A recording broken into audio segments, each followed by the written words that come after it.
ಪ್ರಸ್ತುತ ಬೆಳವಣಿಗೆ ಬಗ್ಗೆ ನಾನೇನು ಹೇಳೋ ಶಕ್ತಿ ಇಲ್ಲ. ರಾಜ್ಯದ ಜನತೆ 5 ವರ್ಷ ಕಾಂಗ್ರೆಸ್ಗೆ ಅಧಿಕಾರ ಕೊಟ್ಟಿದೆ, ನೋಡೋಣ ಏನು ಮಾಡ್ತಾರೆ ಅಂತ. ಈಗಾಗಲೇ ಅವರು 5 ಗ್ಯಾರಂಟಿ, 6ನೇ ಗ್ಯಾರಂಟಿ, 7ನೇ ಗ್ಯಾರಂಟಿ ಅಂತ ಒಂದೊಂದು ಹೇಳ್ತಾ ಇದ್ದಾರೆ. ಗ್ಯಾರಂಟಿ ಏನೇ ಕೊಡಲಿ, ಇವತ್ತು ಬೆಳಗ್ಗೆ ನಾನು ನಮ್ಮ ಕಾರ್ಯಕರ್ತರನ್ನ ಭೇಟಿ ಮಾಡಿದಾಗ ಕಳೆದ 5-6 ದಿವಸದಿಂದ ರಾಯಚೂರು ಜಿಲ್ಲೆಯಲ್ಲಿ ಭಾರಿ ಮಳೆಯಾಗಿ ಸುಮಾರು 1.5-2 ಲಕ್ಷ ಬೆಳೆ ನಾಶ ಆಗಿದೆ ಅಂತಾರೆ. ಸರ್ಕಾರ ಕೂಡಲೇ ಆ ಗ್ಯಾರಂಟಿ ಜೊತೆಗೆ ರೈತರ ಹಿತನ್ನು ಕಾಪಾಡಿ ಕೂಡಲೇ ಅವರಿಗೆ ಬೆಳೆ ಪರಿಹಾರ ಕೊಡಲಿ ಅಂತ ಒತ್ತಾಯ ಮಾಡ್ತೀವಿ. ಈಗ ಬೆಂಗಳೂರಿನಲ್ಲಿ ಸರ್ ತೇಲಿ ಹೋಗ್ತಾ ಇರುವಂಥದ್ದು ಬೆಂಗಳೂರು, ಈ ಮಧ್ಯೆ ಬಂದು ಬಳ್ಳಾರಿಯಲ್ಲಿ ಸಮಾವೇಶ ಮಾಡುವಂಥದ್ದು ಅಥವಾ ಸಾಧನಾ ಸಮಾವೇಶ ಮಾಡುವಂಥದ್ದು ಎಷ್ಟು ಮಟ್ಟಿಗೆ ಸರಿ ಅಂತ ಸಾರ್ವಜನಿಕರಲ್ಲಿ ಆಕ್ರೋಶ ವ್ಯಕ್ತವಾಗ್ತದೆ. ಅದನ್ನು ರಾಜ್ಯದ ಜನತೆ ಬಿಡ್ತೀವಿ. ಈ ರಾಜ್ಯದಲ್ಲಿ ಸರ್ಕಾರ 2 ವರ್ಷ ಆದಮೇಲೆ ಏನು ಕೆಲಸ ಮಾಡ್ತಾಯಿದೆ ಅದನ್ನು ರಾಜ್ಯ ಜನತೆ ತೀರ್ಮಾನ ಮಾಡ್ತಾರೆ, ಕಾಲವೇ ನಿರ್ಧರಿಸುತ್ತೆ. ಗೃಹಲಕ್ಷ್ಮಿ ವಿಚಾರವಾಗಿ ಡಿ ಕೆ ಶಿವಕುಮಾರ್ ಅವರು ಹೇಳ್ತಾರೆ, ತಿಂಗಳು ಕೊಡ್ತೀವಿ ಅಂತ ಹೇಳಿಲ್ಲ, ನಾವು ಸರಿ ಹೊಂದಿಸ್ಕೊಂಡು ಕೊಡಬೇಕಾಗಿರುವಂಥ. ಅದು ಗೊತ್ತಿಲ್ಲ ಸರ್, ಅವೆಲ್ಲ ಅವ್ರ ಬಗ್ಗೆ ಎಲ್ಲ ರಿಯಾಕ್ಟ್ ಮಾಡೋಕ್ಕೆ ನನಗೆ ಶಕ್ತಿ ಇಲ್ಲ. ನಮಗೇನು ಅಂದರೆ, ನಾನು ಇಂಧನ ಇಲಾಖೆ ಕೆಲಸನೂ ಮಾಡಿದ್ದೀನಿ, ಲೋಕೋಪಯೋಗಿ ಇಲಾಖೆನೂ ಕೆಲಸ ಮಾಡಿದ್ದೀನಿ.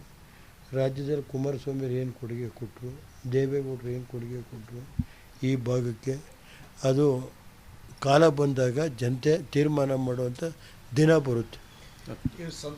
ಶಿಕ್ಷಣ ಇಲಾಖೆಗಿರ್ಬೋದು, ಇಂಧನ ಇಲಾಖೆಗಿರ್ಬೋದು.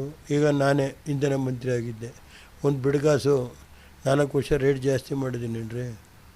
ಇಂಧನ ಇಲಾಖೆ ನಾನು ಹೆಂಗೆ 4 ವರ್ಷ ನಡೆಸಿದೆ, ಎವ್ರಿ ಡೇ ಒಂದು ಸ್ಟೇಷನ್ ಮಾಡಿದೆ, 600 ಸ್ಟೇಷನ್ ಮಾಡಿಕೊಟ್ಟೆ.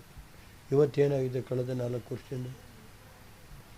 ಯಾವ ರೀತಿ ಇಂಧನ ಇಲಾಖೆನ ಒಂದು ಮಾರ್ಪಾಡು ಮಾಡಿದ್ದೀನಿ. ಸುಮಾರು 2,000-2,500-3,000 ಜನ ಅಂಗವಿಕಲರಿಗೆ ಕೆಲಸ ಕೊಟ್ಟಿದ್ದಾನೆ ಕುಮಾರಣ್ಣ. ಈ ಸರ್ಕಾರ ಈಗ ಏನಾಗಿದೆ, ನೀವು ಇಂಧನ ಇಲಾಖೆ ಯಾವ ರೀತಿ ಇದೆ, ಎಷ್ಟು ಬಾರಿ ಕರೆಂಟ್ ರೇಟ್ ಜಾಸ್ತಿ ಮಾಡಿದ್ದಾರೆ. ಈ ಕಡೆ ರೈತರದು, ಜನಸಾಮಾನ್ಯರದು ಟ್ಯಾಕ್ಸ್ ದುಡ್ಡು ಕೊಡ್ತಾರೆ. ಸರಿ, ಇವರು ಪರಮೇಶ್ವರ್ ಅವ್ರ ಮನೆ ಮೇಲೆ ಇಡಿ ಅಂದರೆ ಅವರ ಸಂಸ್ಥೆಗಳ ಮೇಲೆ ಯಾವಾಗ ಗೊತ್ತಿಲ್ಲ ಸರ್, ನನಗೆ ಗೊತ್ತಿಲ್ಲ ಸರ್, ಅದೆಲ್ಲ ನನಗೆ ಆ ವಿಷಯ ಗೊತ್ತಿಲ್ಲ.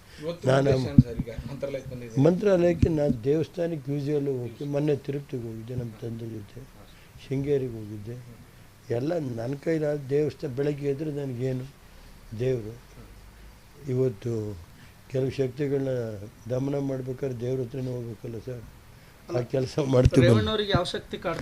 ಯಾವ ಶಕ್ತಿನೂ ಇಲ್ಲ, ದೈವಶಕ್ತಿ ಜನತೆ ಶಕ್ತಿ ಇರುವವರೆಗೆ ಯಾರೂ ಕಾಡ್ಸೋಕ್ಕಾಗಲ್ಲ. ನಡೀಲಿ. ಪ್ರಸ್ತುತ ಬೆಳವಣಿಗೆ ಬಗ್ಗೆ ನಾನೇನು ಹೇಳೋ ಶಕ್ತಿ ಇಲ್ಲ. ರಾಜ್ಯದ ಜನತೆ 5 ವರ್ಷ ಕಾಂಗ್ರೆಸ್ಗೆ ಅಧಿಕಾರ ಕೊಟ್ಟಿದೆ, ನೋಡೋಣ ಏನು ಮಾಡ್ತಾರೆ ಅಂತ. ಈಗಾಗಲೇ ಅವರು 5 ಗ್ಯಾರಂಟಿ, 6ನೇ ಗ್ಯಾರಂಟಿ, 7ನೇ ಗ್ಯಾರಂಟಿ ಅಂತ ಒಂದೊಂದು ಹೇಳ್ತಾ ಇದ್ದಾರೆ. ಗ್ಯಾರಂಟಿ ಏನೇ ಕೊಡಲಿ, ಇವತ್ತು ಬೆಳಗ್ಗೆ ನಾನು ನಮ್ಮ ಕಾರ್ಯಕರ್ತರನ್ನ ಭೇಟಿ ಮಾಡಿದಾಗ ಕಳೆದ 5-6 ದಿವಸದಿಂದ ರಾಯಚೂರು ಜಿಲ್ಲೆಯಲ್ಲಿ ಭಾರಿ ಮಳೆಯಾಗಿ ಸುಮಾರು 1.5-2 ಲಕ್ಷ ಬೆಳೆ ನಾಶ ಆಗಿದೆ ಅಂತಾರೆ. ಸರ್ಕಾರ ಕೂಡಲೇ ಆ ಗ್ಯಾರಂಟಿ ಜೊತೆಗೆ ರೈತರ ಹಿತನ್ನು ಕಾಪಾಡಿ ಕೂಡಲೇ ಅವರಿಗೆ ಬೆಳೆ ಪರಿಹಾರ ಕೊಡಲಿ ಅಂತ ಒತ್ತಾಯ ಮಾಡ್ತೀವಿ. ಈಗ ಬೆಂಗಳೂರಿನಲ್ಲಿ ಸರ್ ತೇಲಿ ಹೋಗ್ತಾ ಇರುವಂಥದ್ದು ಬೆಂಗಳೂರು, ಈ ಮಧ್ಯೆ ಬಂದು ಬಳ್ಳಾರಿಯಲ್ಲಿ ಸಮಾವೇಶ ಮಾಡುವಂಥದ್ದು ಅಥವಾ ಸಾಧನಾ ಸಮಾವೇಶ ಮಾಡುವಂಥದ್ದು ಎಷ್ಟು ಮಟ್ಟಿಗೆ ಸರಿ ಅಂತ ಸಾರ್ವಜನಿಕರಲ್ಲಿ ಆಕ್ರೋಶ ವ್ಯಕ್ತವಾಗ್ತದೆ. ಅದನ್ನು ರಾಜ್ಯದ ಜನತೆ ಬಿಡ್ತೀವಿ. ಈ ರಾಜ್ಯದಲ್ಲಿ ಸರ್ಕಾರ 2 ವರ್ಷ ಆದಮೇಲೆ ಏನು ಕೆಲಸ ಮಾಡ್ತಾಯಿದೆ ಅದನ್ನು ರಾಜ್ಯ ಜನತೆ ತೀರ್ಮಾನ ಮಾಡ್ತಾರೆ, ಕಾಲವೇ ನಿರ್ಧರಿಸುತ್ತೆ. ಗೃಹಲಕ್ಷ್ಮಿ ವಿಚಾರವಾಗಿ ಡಿ ಕೆ ಶಿವಕುಮಾರ್ ಅವರು ಹೇಳ್ತಾರೆ, ತಿಂಗಳು ಕೊಡ್ತೀವಿ ಅಂತ ಹೇಳಿಲ್ಲ, ನಾವು ಸರಿ ಹೊಂದಿಸ್ಕೊಂಡು ಕೊಡಬೇಕಾಗಿರುವಂಥ. ಅದು ಗೊತ್ತಿಲ್ಲ ಸರ್, ಅವೆಲ್ಲ ಅವ್ರ ಬಗ್ಗೆ ಎಲ್ಲ ರಿಯಾಕ್ಟ್ ಮಾಡೋಕ್ಕೆ ನನಗೆ ಶಕ್ತಿ ಇಲ್ಲ. ನಮಗೇನು ಅಂದರೆ, ನಾನು ಇಂಧನ ಇಲಾಖೆ ಕೆಲಸನೂ ಮಾಡಿದ್ದೀನಿ, ಲೋಕೋಪಯೋಗಿ ಇಲಾಖೆನೂ ಕೆಲಸ ಮಾಡಿದ್ದೀನಿ. ರಾಜ್ಯದಲ್ಲಿ ಕುಮಾರಸ್ವಾಮಿ ಏನು ಕೊಡುಗೆ ಕೊಟ್ಟರು, ದೇವೇಗೌಡರು ಏನು ಕೊಡುಗೆ ಕೊಟ್ಟರು ಈ ಭಾಗಕ್ಕೆ, ಅದು ಕಾಲ ಬಂದಾಗ ಜನತೆ ತೀರ್ಮಾನ ಮಾಡುವಂಥ ದಿನ ಬರುತ್ತೆ. ಶಿಕ್ಷಣ ಇಲಾಖೆಗಿರ್ಬೋದು, ಇಂಧನ ಇಲಾಖೆಗಿರ್ಬೋದು. ಈಗ ನಾನೇ ಇಂಧನ ಮಂತ್ರಿ ಆಗಿದ್ದೆ, ಒಂದು ಬಿಡ್ಗಾಸು 4 ವರ್ಷ ರೇಟ್ ಜಾಸ್ತಿ ಮಾಡಿದ್ದೀನಿ ರೀ. ಇಂಧನ ಇಲಾಖೆ ನಾನು ಹೆಂಗೆ 4 ವರ್ಷ ನಡೆಸಿದೆ, ಎವ್ರಿ ಡೇ ಒಂದು ಸ್ಟೇಷನ್ ಮಾಡಿದೆ, 600 ಸ್ಟೇಷನ್ ಮಾಡಿಕೊಟ್ಟೆ. ಇವತ್ತೇನಾಗಿದೆ ಕಳೆದ 4 ವರ್ಷದಿಂದ? ಯಾವ ರೀತಿ ಇಂಧನ ಇಲಾಖೆನ ಒಂದು ಮಾರ್ಪಾಡು ಮಾಡಿದ್ದೀನಿ. ಸುಮಾರು 2,000-2,500-3,000 ಜನ ಅಂಗವಿಕಲರಿಗೆ ಕೆಲಸ ಕೊಟ್ಟಿದ್ದಾನೆ ಕುಮಾರಣ್ಣ. ಈ ಸರ್ಕಾರ ಈಗ ಏನಾಗಿದೆ, ನೀವು ಇಂಧನ ಇಲಾಖೆ ಯಾವ ರೀತಿ ಇದೆ, ಎಷ್ಟು ಬಾರಿ ಕರೆಂಟ್ ರೇಟ್ ಜಾಸ್ತಿ ಮಾಡಿದ್ದಾರೆ. ಈ ಕಡೆ ರೈತರದು ಜನಸಾಮಾನ್ಯರದು ಟ್ಯಾಕ್ಸ್ ದುಡ್ಡು ಕೊಡ್ತಾರೆ ಅಷ್ಟೇ. ಸರಿ, ಇವರು ಪರಮೇಶ್ವರ್ ಅವ್ರ ಮನೆ ಮೇಲೆ ಇಡಿ ಅಂದ್ರೆ ಅವರ ಸಂಸ್ಥೆಗಳ ಮೇಲೆ ಶಿಕ್ಷಣ ಸಂಸ್ಥೆ ಯಾವಾಗ ನಿನ್ನೆ ಆಗಿರೋ ಗೊತ್ತಿಲ್ಲ ಅದು ಸರ್, ರಾಜಕೀಯ ಪ್ರೇರಿತ ಅನ್ನೋ ನನಗೆ ಗೊತ್ತಿಲ್ಲ ಸರ್, ಅದೆಲ್ಲ ನನಗೆ ಆ ವಿಷಯ ಗೊತ್ತಿಲ್ಲ. ಇವತ್ತು ನಾನು ಸರ್ ಈಗ ಮಂತ್ರಾಲಯಕ್ಕೆ ಬಂದಿದ್ದೆ. ಮಂತ್ರಾಲಯಕ್ಕೆ ನಾನು ದೇವಸ್ಥಾನಕ್ಕೆ ಯೂಸ್ವಲ್ಲು ಹೋಗಿ ಮೊನ್ನೆ ತಿರುಪತಿಗೆ ಹೋಗಿದ್ದೆ, ನಮ್ಮ ತಂದೆ ಜೊತೆ ಶೃಂಗೇರಿಗೆ ಹೋಗಿದ್ದೆ. ಎಲ್ಲ ನನ್ನ ಕೈಲಾದ ದೇವಸ್ಥಾನ ಬೆಳಗ್ಗೆ ಎದ್ರೆ ನನಗೇನು ದೇವರು. ಇವತ್ತು ಕೆಲವು ಶಕ್ತಿಗಳನ್ನ ದಮನ ಮಾಡ್ಬೇಕಾದ್ರೆ ದೇವ್ರ ಹತ್ರನೇ ಹೋಗ್ಬೇಕಲ್ಲ ಸರ್, ಆ ಕೆಲಸ ಮಾಡ್ತೀವಿ. ಯಾವ ಶಕ್ತಿ ಕಾಡ್ತಾ ಇದೆ ಅಂತ ಯಾವ ಶಕ್ತಿನೂ ಇಲ್ಲ, ದೈವಶಕ್ತಿ ಜನತೆ ಶಕ್ತಿ ಇರುವವರೆಗೆ ಯಾರೂ ಕಾಡ್ಸೋಕ್ಕಾಗಲ್ಲ. ನಡೀಲಿ. ಪ್ರಸ್ತುತ ಬೆಳವಣಿಗೆ ಬಗ್ಗೆ ನಾನೇನು ಹೇಳೋ ಶಕ್ತಿ ಇಲ್ಲ. ರಾಜ್ಯದ ಜನತೆ 5 ವರ್ಷ ಕಾಂಗ್ರೆಸ್ಗೆ ಅಧಿಕಾರ ಕೊಟ್ಟಿದೆ, ನೋಡೋಣ ಏನು ಮಾಡ್ತಾರೆ ಅಂತ. ಈಗಾಗಲೇ ಅವರು 5 ಗ್ಯಾರಂಟಿ, 6ನೇ ಗ್ಯಾರಂಟಿ, 7ನೇ ಗ್ಯಾರಂಟಿ ಅಂತ ಒಂದೊಂದು ಬೈ ಹೇಳ್ತಾ ಇದ್ದಾರೆ. ಗ್ಯಾರಂಟಿ ಏನೇ ಕೊಡಲಿ, ಇವತ್ತು ಬೆಳಗ್ಗೆ ನಾನು ನಮ್ಮ ಕಾರ್ಯಕರ್ತರನ್ನ ಭೇಟಿ ಮಾಡಿದಾಗ ಕಳೆದ 5-6 ದಿವಸದಿಂದ ರಾಯಚೂರು ಜಿಲ್ಲೆಯಲ್ಲಿ ಭಾರಿ ಮಳೆಯಾಗಿ ಸುಮಾರು 1.5-2 ಲಕ್ಷ ಬೆಳೆ ನಾಶ ಆಗಿದೆ ಅಂತಾರೆ.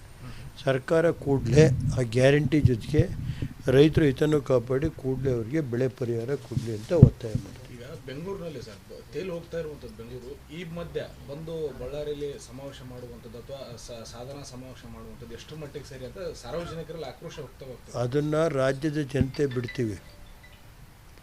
ಈ ರಾಜ್ಯದಲ್ಲಿ ಸರ್ಕಾರ 2 ವರ್ಷ ಆದಮೇಲೆ ಏನು ಕೆಲಸ ಮಾಡ್ತಾಯಿದೆ ಅದನ್ನು ರಾಜ್ಯ ಜನತೆ ತೀರ್ಮಾನ ಮಾಡ್ತಾರೆ, ಕಾಲವೇ ನಿರ್ಧರಿಸುತ್ತೆ. ಗೃಹಲಕ್ಷ್ಮಿ ವಿಚಾರವಾಗಿ ಡಿ ಕೆ ಶಿವಕುಮಾರ್ ಅವರು ಹೇಳ್ತಾರೆ, ತಿಂಗಳು ಕೊಡ್ತೀವಿ ಅಂತ ಹೇಳಿಲ್ಲ, ನಾವು ಸರಿ ಹೊಂದಿಸ್ಕೊಂಡು ಕೊಡಬೇಕಾಗಿರುವಂಥ. ಅದು ಗೊತ್ತಿಲ್ಲ ಸರ್, ನಾನು ಅವೆಲ್ಲ ಅವ್ರ ಬಗ್ಗೆ ಎಲ್ಲ ರಿಯಾಕ್ಟ್ ಮಾಡೋಕ್ಕೆ ನನಗೆ ಶಕ್ತಿ ಇಲ್ಲ. ನಮಗೇನು ಅಂದರೆ ನಾನು ಇಂಧನ ಇಲಾಖೆ ಕೆಲಸನೂ ಮಾಡಿದ್ದೀನಿ, ಲೋಕೋಪಯೋಗಿ ಇಲಾಖೆನೂ ಕೆಲಸ ಮಾಡಿದ್ದೀನಿ. ರಾಜ್ಯದಲ್ಲಿ ಕುಮಾರಸ್ವಾಮಿ ಏನು ಕೊಡುಗೆ ಕೊಟ್ಟರು, ದೇವೇಗೌಡರು ಏನು ಕೊಡುಗೆ ಕೊಟ್ಟರು ಈ ಭಾಗಕ್ಕೆ, ಅದು ಕಾಲ ಬಂದಾಗ ಜನತೆ ತೀರ್ಮಾನ ಮಾಡುವಂಥ ದಿನ ಬರುತ್ತೆ. ಸಂತೋಷ್ ಲಾಡ್ ಶಿಕ್ಷಣ ಇಲಾಖೆಗಿರ್ಬೋದು, ಇಂಧನ ಇಲಾಖೆಗಿರ್ಬೋದು. ಈಗ ನಾನೇ ಇಂಧನ ಮಂತ್ರಿ ಆಗಿದ್ದೆ, ಒಂದು ಬಿಡ್ಗಾಸು 4 ವರ್ಷ ರೇಟ್ ಜಾಸ್ತಿ ಮಾಡಿದ್ದೀನಿ ರೀ. ಇಂಧನ ಇಲಾಖೆ ನಾನು ಹೆಂಗೆ 4 ವರ್ಷ ನಡೆಸಿದೆ, ಎವ್ರಿ ಡೇ ಒಂದು ಸ್ಟೇಷನ್ ಮಾಡಿದೆ, 600 ಸ್ಟೇಷನ್ ಮಾಡಿಕೊಟ್ಟೆ. ಇವತ್ತೇನಾಗಿದೆ ಕಳೆದ 4 ವರ್ಷದಿಂದ, ಯಾವ ರೀತಿ ಇಂಧನ ಇಲಾಖೆನ ಒಂದು ಮಾರ್ಪಾಡು ಮಾಡಿದ್ದೀನಿ. ಸುಮಾರು 2,000 ರಿಂದ 2,500-3,000 ಜನ ಅಂಗವಿಕಲರಿಗೆ ಕೆಲಸ ಕೊಟ್ಟಿದ್ದಾನೆ ಕುಮಾರಣ್ಣ. ಈ ಸರ್ಕಾರ ಈಗ ಏನಾಗಿದೆ, ನೀವು ಇಂಧನ ಇಲಾಖೆ ಯಾವ ರೀತಿ ಇದೆ, ಎಷ್ಟು ಬಾರಿ ಕರೆಂಟ್ ರೇಟ್ ಜಾಸ್ತಿ ಮಾಡಿದ್ದಾರೆ.